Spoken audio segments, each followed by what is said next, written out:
Benedict has joined schools across the country to take a stand against gender-based violence, launching its Manifesto on Masculinity.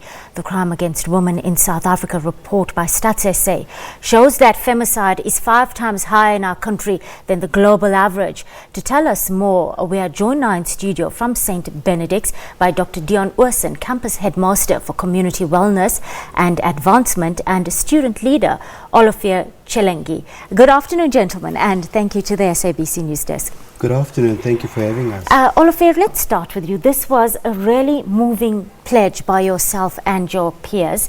What does it mean for you, Olivier? For me, it means taking a stand against violence against women, and as well as taking a stand, it also means showing more respect to women, regardless of where or who they are and where they come from.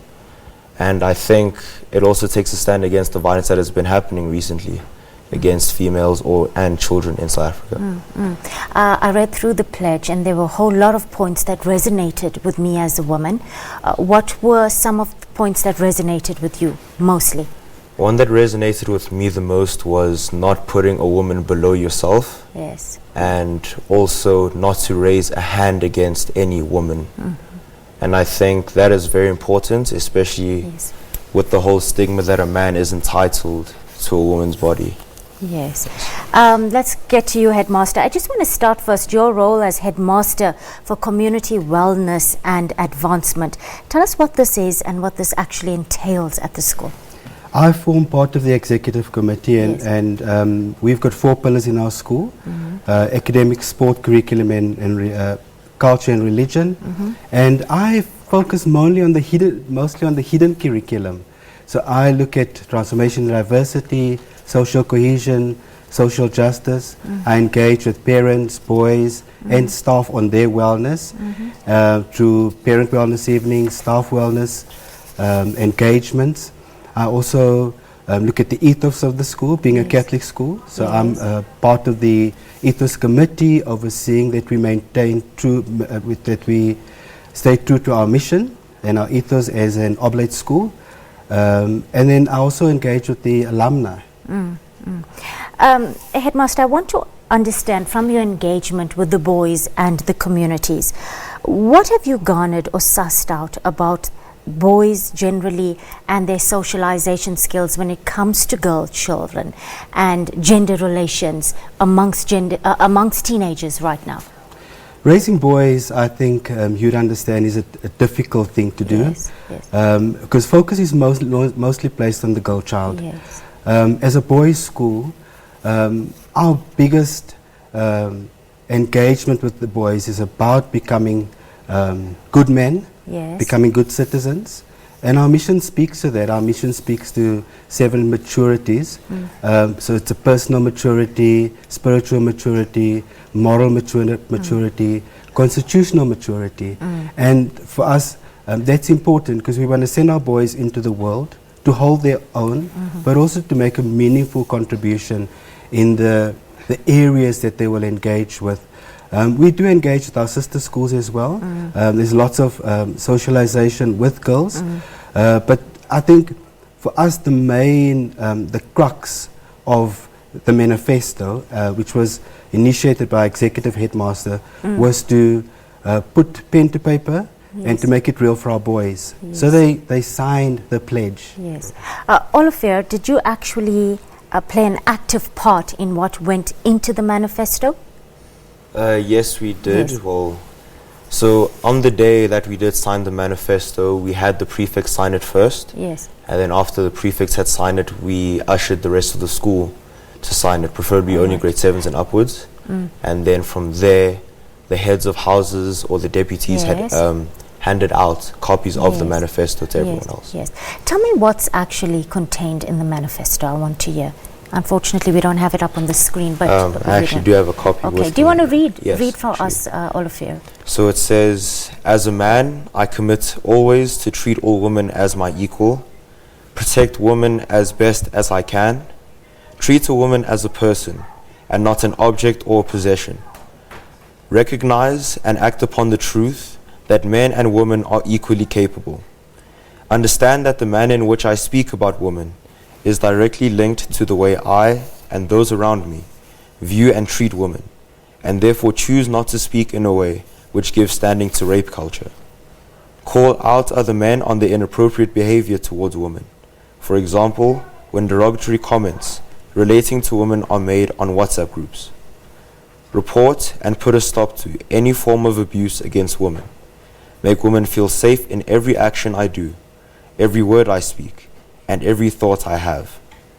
Respect a woman as I would expect to be respected as a man, because respect is earned regardless of gender. As a man, I commit never to raise my hand against a woman, place a woman lower than myself, make a woman feel violated by my gaze, my words, or my actions, make derogatory comments about a woman's physical appearance, or comments that may imply women are weak, make physical contact with a woman without her explicit permission, or force her into something she doesn't want to do. Fail to affirm or acknowledge and treat women as I would either my mother, my sister, or my daughter, that they are worthy of dignity, my fullest respect, protection, and support against any form of abuse, exploitation, unfair discrimination, especially from all forms of violence and denial of their human rights.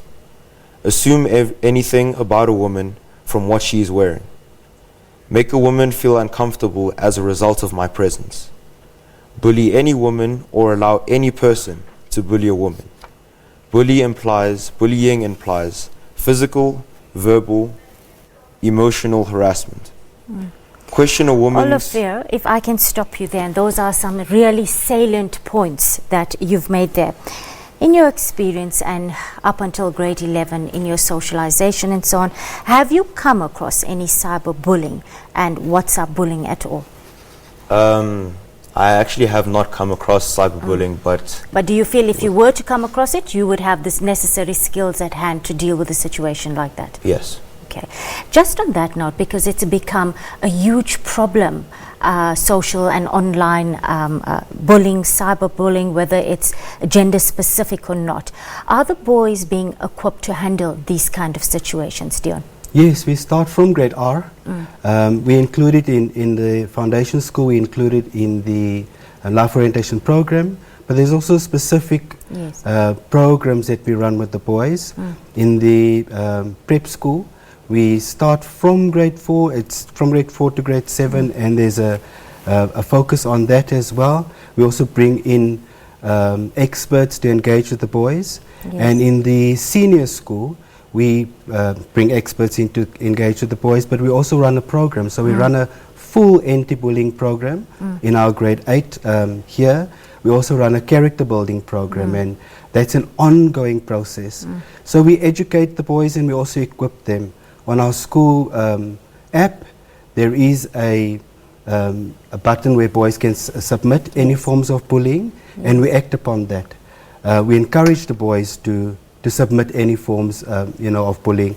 They can take a photo, they can share their story, and then we engage with them and try and mediate whatever the fallout is, because we believe in restorative processes. Yes, a common thread in the discussion groups that you mentioned was men and boys' reluctance to actually accept accountability for their actions. So whether it be locker room talk or bullying or looking down on a woman, like you mentioned in your manifesto, there are some men who will excuse that sort of behavior, and their silence kind of perpetuates future behavior. So it just starts sounding like, Deon, we have a really small window of opportunity to correct any gender distorted values that might start showing up at school level already. I agree. Yes. And that we focus, we use our character building program to focus on that. We, in our hidden curriculum, we've got gospel values, habits of mind, and habits of heart. And the habits of heart speaks to our daily engagement with the, with the people around us, with girls and boys, with staff, with parents. And it speaks about gratitude, respect, understanding for differences. And we encourage the boys to practice these habits on a daily basis. Thank you, gentlemen, for your time on the SABC News Desk. I'm afraid we'll have to leave.